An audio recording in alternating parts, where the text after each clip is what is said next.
Bentrovati amici, oggi il titolo della nostra trasmissione è Un no all'aborto è divenuto la mia missione. Il titolo è veramente molto esplicito questa volta, parliamo di aborto, un argomento molto delicato. Vi presento subito la nostra ospite che è Caterina Caltagirone, grazie per essere qui con noi e mi rivolgo subito a Don Bucolo. Allora, io inizio subito nel dire per molte donne l'aborto è un diritto, lo reclamano, sappiamo che ci sono tante manifestazioni, come dire, temono che questa legge venga cancellata. Noi il messaggio che lanciamo oggi qual è e come impostiamo tutto l'argomento? Allora, ovviamente potrebbe essere scontato in un programma televisivo come questo di ispirazione cristiana prendere la posizione di non aborto, no? Quindi sicuramente qualcuno avrà pensato va bene ora le solite cose, i soliti messaggi a cui un po' tutti siamo abituati. In realtà quello che vorremmo fare in questa puntata non è soltanto parlare del no all'aborto, ma un no all'aborto è divenuto la mia missione, cioè raccontare l'esperienza di una donna che come tutte le donne vive la sfida della vita, che non è facile, che però sulla sua carne a un certo punto ha capito che la vita è vita, che il no aborto è per lei un messaggio importante perché c'è il valore grande della vita e questa sua vicenda personale l'ha fatta diventare una missione. Quindi non parleremo di un tema, anche senz'altro, ma parleremo di una storia concreta che ci mostrerà gli scenari di una persona, con tutto ciò che significa, e la posizione che ha preso poi per dire questa è diventata la mia missione, questo è l'ospite che abbiamo qui presente in mezzo a noi. Sì, perché chi ci segue da tanto tempo sa che noi raccontiamo esperienze di vita, quindi grazie Don Bucolo per aver sottolineato che non stiamo parlando di un tema, ma stiamo parlando di una persona che adesso ci racconterà Caterina cosa è accaduto nella sua vita, tanto da far diventare questo no all'aborto una missione. E già il termine missione mi sembra fondamentale e che fa capire già tanto. Ma Caterina, cosa è avvenuto nella sua vita per cui ha, come dire, deciso di intraprendere questa che per lei è una missione? È una missione e una chiamata, perché io provengo da una famiglia borghese normalissima, padre medico, catanese, madre casalinga. A 6 anni però subisco il primo trauma, che è la separazione dei miei genitori, con continue liti, continue, insomma, discussioni che però mi portano, diciamo, ad avere un atteggiamento protettivo sempre nei confronti dei bambini, perché nel frattempo nascono fratelli acquisiti da relazioni di mio padre e mia madre.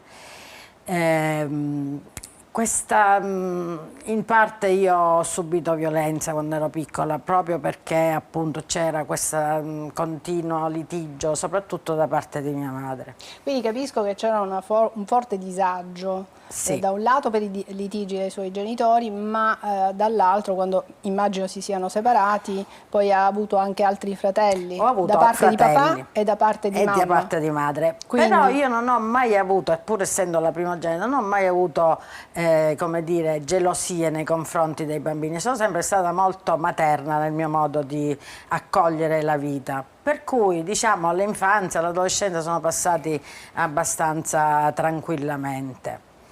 Il mio primissimo approccio con questo tema è stato invece nell'adolescenza, intorno ai 18-19 anni, perché mia sorella, per una relazione un po' strana, l'unica sorella di letto, perché io ho un'unica sorella, ha avuto, cioè è andata ad abortire, ma io inconsciamente ho detto di no, che non volevo accompagnarla. E questo probabilmente è stato il mio primissimissimo no, però inconsapevole all'aborto. Dopodiché ho studiato, ho avuto le mie relazioni, eccetera, mi sposo con un medico, per avere la prima figlia ho avuto difficoltà perché 5 anni cercando sta bambina che non arrivava, eccetera, facevo nel frattempo insomma la giornalista, lavoricchiavo, eccetera. Arrivato a un certo punto, dopo 7 anni dalla nascita della mia prima figlia, spontaneamente arriva il mio secondo figlio, senza cure, senza niente, eccetera. Mio marito arriva e mi dice no, perché io ho 40 anni, non ce la faccio. Io ero felicissima perché la prima figlia tra l'altro aveva avuto qualche problema. Non ce la faccio, cioè, e io immediatamente ho detto no.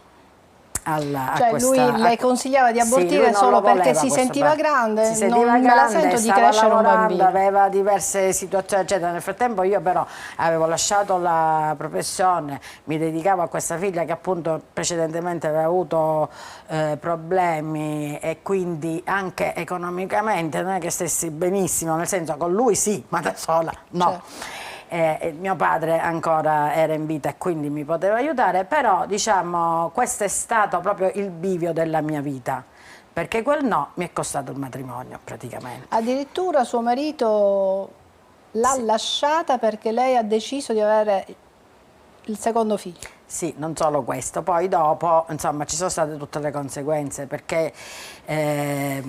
Diciamo, è stato un elemento di rottura, di grande incomprensione. Durante la gravidanza diciamo, già lui si stava allontanando. Poi dopo sono subentrate altre situazioni, ma la cosa più sgradevole è stata che lui subito ha cominciato ad averla con questo bambino che aveva 6 mesi. Quindi io poi mi sono trovata con una bambina di 7 anni da sola e questo bambino di 6 mesi. In una situazione psicologica difficilissima perché per me mio marito era tutto, perché io provenivo proprio da una famiglia di separati, quindi per me la separazione e il divorzio erano qualcosa che non desideravo affatto, avrei sacrificato la mia vita per i bambini, pur sapendo insomma, che c'era qualche problema, non erano problemi diciamo, importanti, però io avrei fatto di tutto per non rompere questo matrimonio, ma lui, arrivato a un certo punto, mi ha detto io non ti amo più e se n'è andato. E lì comincia il percorso. Adesso ci arriviamo, intanto volevo un primo commento fino a quello che abbiamo ascoltato finora.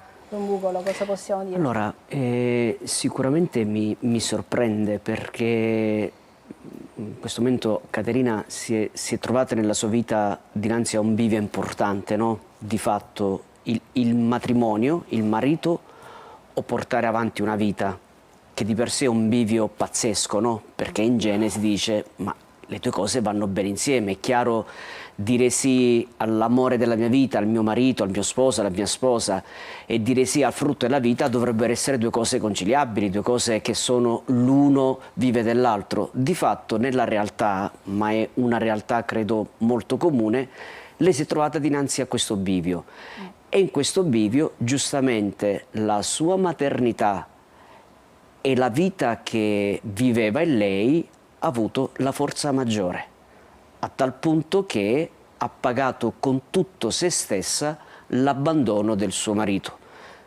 Ci vuole coraggio, ma del coraggio sicuramente c'è anche dentro di lei una fede nella vita. Cioè quando si crede nel valore della vita, e questo è straordinario, si è disposto a pagare con la propria stessa vita. E quindi per me è un esempio importante perché in questo momento l'ospite ci apre una pista, una possibilità reale che se uno crede alla vita, ok, rimango sola, ma la vita è vita. Quindi suo marito l'ha ricattata o comunque quel suo no ha determinato... No, non mi ha ricattata, lui ha semplicemente indicato una strada, poi da lì la gravidanza è andata avanti e tutto il resto, quando è nato questo bambino è scoppiata praticamente la bomba, per cui poi il problema vero non è stato neanche il mio ex marito, il problema vero era che io non avevo una famiglia alle spalle solida, a parte mio padre che comunque era già sposato con altri figli eccetera. Io vivevo diciamo in provincia, non ero a Catania vicino alla mia famiglia, quindi è stata una situazione psicologicamente pesantissima perché non lavoravo. Com'è che è diventato però poi la sua missione? Perché capisco che questo, diciamo, come chiamarlo?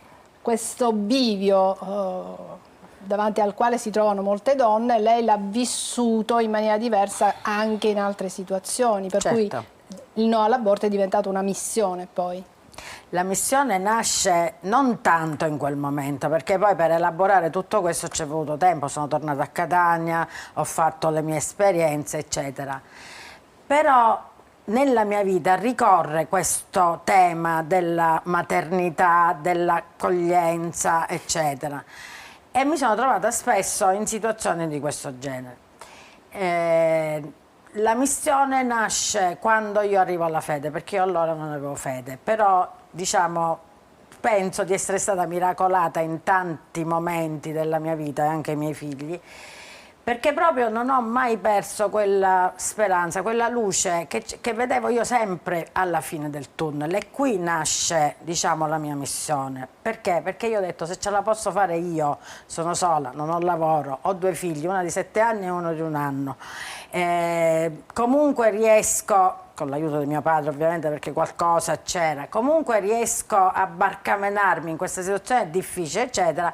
Se ce la faccio io, ce la possono fare tutte, perché alla base non è tanto il valore della vita quanto questo rapporto che io non ho avuto con mia madre, quindi io sono come una cieca che insegna agli altri a vedere. Questo è il miracolo vero di questa missione, a parte il discorso della maternità. Il miracolo vero è che se ce la faccio io, che non ho esempi femminili da questo punto di vista, ce la può fare qualunque donna, a trovare le risorse in se stessa per poter poi così aiutare i propri figli o portare al mondo i propri figli.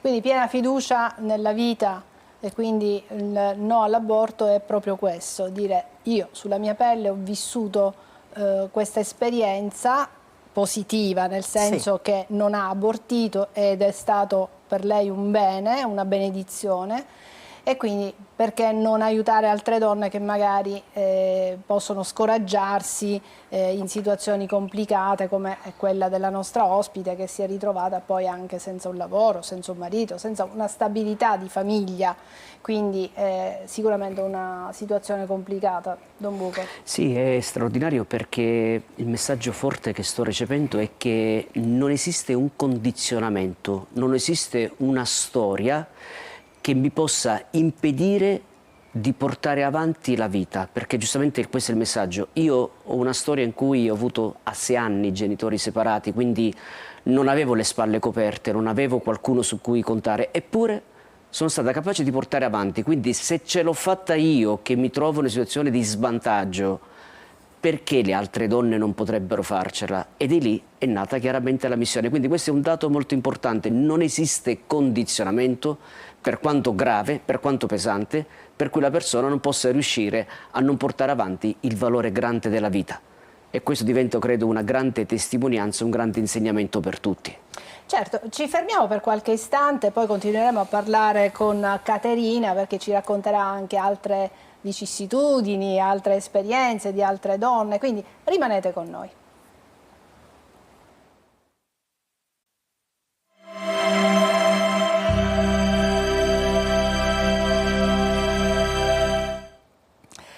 Stiamo ascoltando la storia di Caterina Caltagirone, che a un certo momento della sua vita ha detto no all'aborto, e poi questo no all'aborto è diventata la sua missione.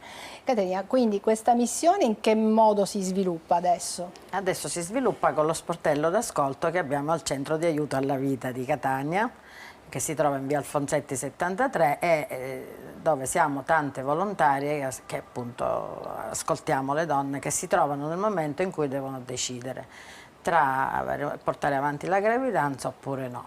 A volte siete accusate di, come dire, di insistere troppo sul no all'aborto, che quasi quasi siete molto criticate. Ho letto molti articoli che non siete ben viste. Invece è proprio la legge che impone di prima che si prenda una decisione così importante, che la donna possa avere almeno degli elementi per decidere sì, procedo con l'aborto, no, non percorro un'altra strada con l'aiuto che voi potete dare. Ecco, che tipo di aiuto riuscite a dare?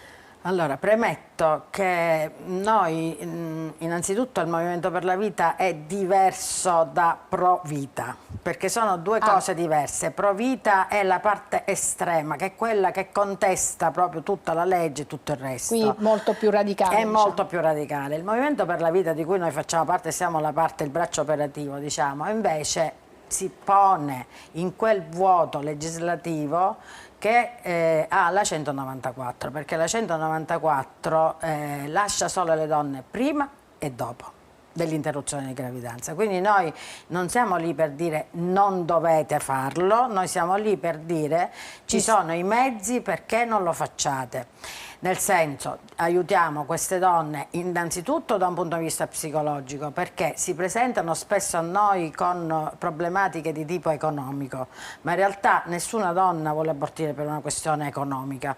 In realtà lo trovano l'unico mezzo che hanno per poter andare avanti nella vita. E invece, perché diciamo il pubblico è diverso, il Movimento per la Vita nasce quando nasce la legge, ma allora c'erano poche ragazze madri, eccetera. Oggi la situazione è cambiata completamente. Ci sono molte donne sole, molte con donne bambini. sole, ma può essere anche la mamma di famiglia che arriva al terzo figlio, arriva a suo terzo figlio, magari non era previsto e si trova in questa situazione. Quindi non è più soltanto un discorso. Noi forniamo i mezzi perché sia la stessa mamma a diventare la prima paladina della vita di suo figlio. Come? Ascoltandola. Quello che dovrebbe fare chi si trova negli ospedali, eccetera, perché la legge lo prevede. La legge prevede... ci sono delle esperienze che possiamo raccontare di ragazze o di donne che avevano deciso di abortire per vari motivi e che poi magari con il vostro aiuto adesso sono felici di aver detto di no? Quasi tutte quelle che si rivolgono a noi poi raggiungono questo stato, nel senso difficile. Perché le incoraggiate, ma perché le aiutate incoraggiamo, perché le accompagniamo, perché gli doniamo, abbiamo questo mezzo che si chiama Progetto Gemma, che è un progetto che passa attraverso la fondazione e dà un minimo di sostegno economico. Sì, perché la regia ci ha mostrato delle immagini, abbiamo visto dei giocattolini, quindi poi... giocattoli, abbigliamento, omogenizzati, latte, un po' quello che può servire, ma naturalmente nessuna donna fa un figlio perché ha l'omogenizzato, ma perché invece si sente accompagnata in questo percorso, perché molte donne sono sole e uno dei miei sogni è proprio quello di rendere questo tema un tema diciamo di cui tutte le donne possono parlare liberamente, perché ricordiamoci che ancora questo argomento, quindi interruzione di gravidanza, è un argomento tabù per noi donne. L'ho visto tante volte quando si parla in pubblico, mi è capitato di parlare in pubblico, ognuno di noi ha un'esperienza di questa in famiglia, che sia un aborto spontaneo, che sia un aborto o di un familiare, o di un familiare, eccetera. È un argomento che riguarda tutte le donne e che tra l'altro, lo dico proprio perché quella vena giornalistica non mi è mai passata, sottende sempre delle situazioni di violenza psicologica, che può essere la violenza del partner che ti abbandona, come quella della mamma che ti porta direttamente in ospedale. Ora cosa succede? Che a Catania su 4 ospedali dove si fa l'interruzione di gravidanza solo uno ha un assistente sociale che intercetta le persone, le fa parlare e può dire sai c'è questo posto là. Poi ci sono i consultori, ma i consultori sono quasi tutti a favore. Quindi ecco, quello che secondo me manca è proprio questo, prima e dopo, perché ricordiamoci che anche dopo un aborto terapeutico, che è quello per i bambini che non potrebbero sopravvivere, la donna viene sottoposta a un parto, quindi vede questo bambino di 4 mesi morto sulla barella ed è sola, e questo me l'hanno raccontato persone che l'hanno vissuto. Quindi qua il problema non è più neanche voglio non voglio, perché tante volte io penso che le donne sono indotte a questo tipo di ragionamento. Qua il problema è creare delle situazioni in cui se ne possa parlare liberamente e che ci sia un accompagnamento sia nel caso di che nel caso in cui non si fa. Quindi più consapevolezza. Don Bucolo, da questi racconti si ha quasi la sensazione che un figlio, un bimbo venga dalla società considerato un costo, non una persona, un costo. mamme sole, hanno problemi economici, come faccio a tirare su questo bambino?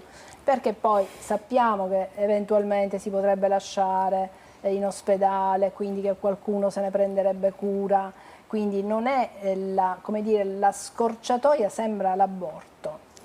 Qui Sì. con Caterina stiamo capendo che invece Esatto, probabilmente se si riesce a parlare un po' di più con queste donne, forse, anzi sicuramente in base all'esperienza di Caterina, molte donne non abortirebbero. Sì, infatti ascoltando qui viene in qualche modo messa in discussione questa mentalità, cioè il fatto che in genere si ricorre all'aborto per problemi prettamente economici, lavorativi, sociali, quando in realtà il problema è ben altro.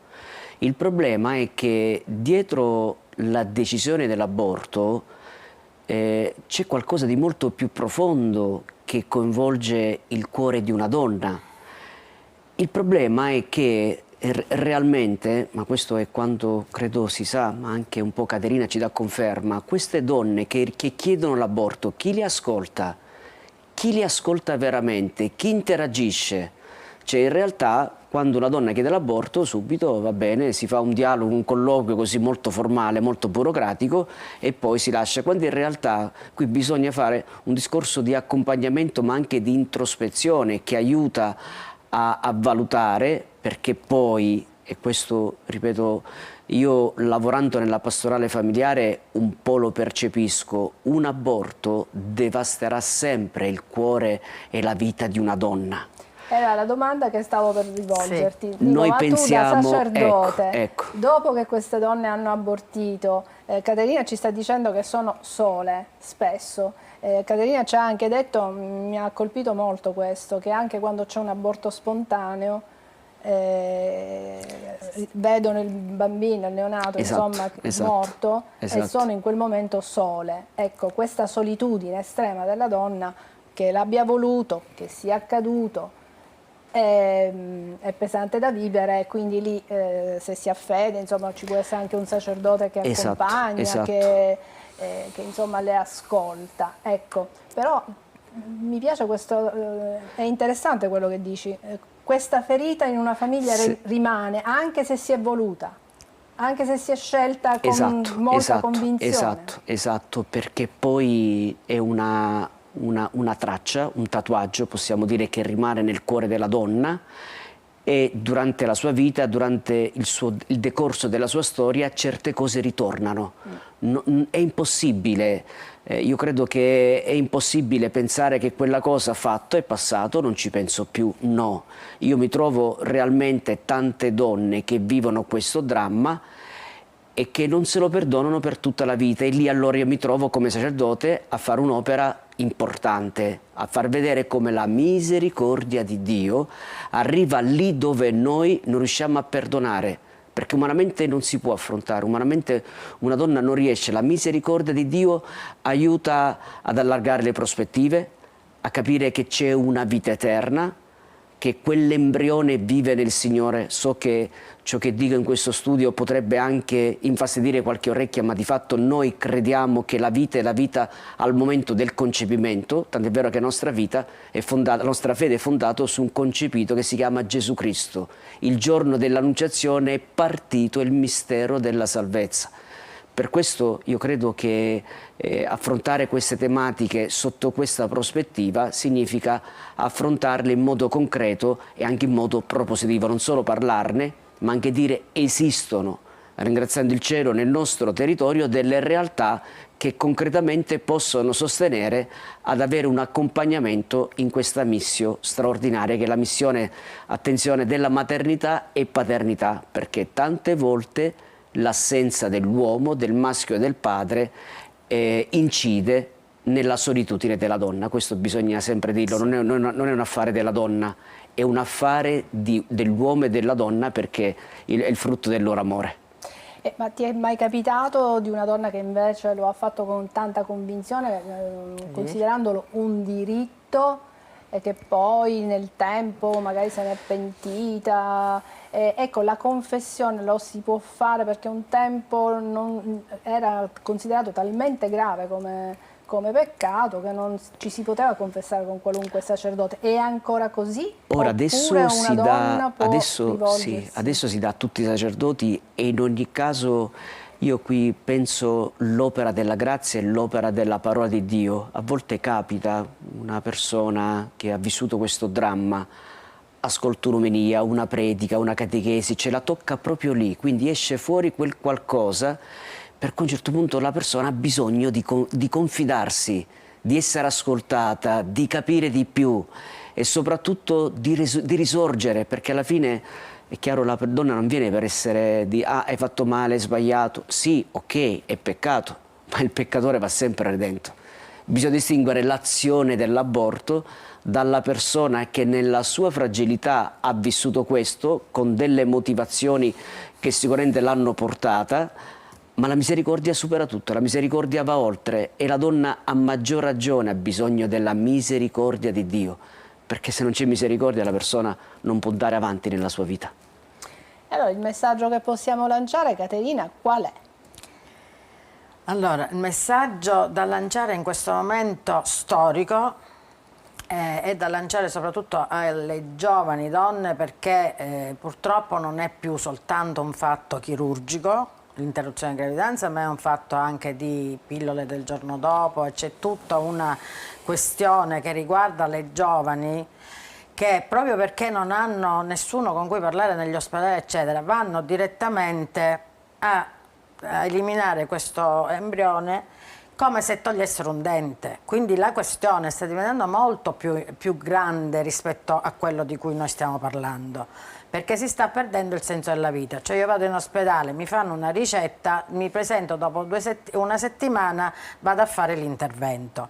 Non c'è nessuno che mi dice, sai, guarda che quello è un bambino, comunque ti dà un'idea di quello che stai andando a fare. Tantomeno le madri, perché tante volte io posso testimoniare che l'interruzione di gravidanza si fa di più nei ceti alti, non si fa nei ceti bassi, perché nei ceti bassi la vita viene accolta, diciamo, anche se non c'è molto, dove mangiano 2 si dice mangiano pure 3, 4. In realtà invece nei ceti alti cosa sta succedendo? Che quello è un impedimento perché mia figlia deve studiare, perché deve andare fuori, perché deve fare questo, perché deve fare quell'altro, e quindi c'è questo tipo di approccio alla vita che sta facendo perdere alle giovani donne il senso proprio della vita. Per cui è un allarme veramente, secondo me, antropologico, perché le stesse madri non riconoscono il frutto della loro maternità. Lo vedono come un ostacolo. Lo vedono no, ma le madri delle ragazze. Sì, lo vedono come un ostacolo Allora, io porto la testimonianza mia di mia figlia, perché io sono madre di una ragazza madre, perché poi il Signore ci mette alla prova, dice lo sai fare con gli altri, aspetta, vediamo se lo sai fare tu. Per te. Io ho una nipotina di 11 anni, nata proprio, ora mia figlia è sposata, altri 2 figli, eccetera. Per dire che mi sono posta il problema delle madri che vedono queste figlie. Certo, è una vita in salita sicuramente, però non mi sono mai pentita, come non mi sono pentita per me, non mi sono mai pentita di aver accompagnato mia figlia in questo percorso di vita, di felicità e tutto, perché si può fare, anche in solitudine, anche se è difficile, ma dobbiamo essere noi mamme soprattutto ad accompagnare le nostre figlie verso un percorso di felicità vera, non un percorso di felicità fatta di cose effimere, come spesso accade oggi. Grazie Caterina, il nostro tempo è davvero finito. Grazie Don Bucolo. Ci vediamo la prossima settimana con altri argomenti, altre tematiche e altri ospiti. Grazie anche a voi per averci seguito fin qui. Alla prossima.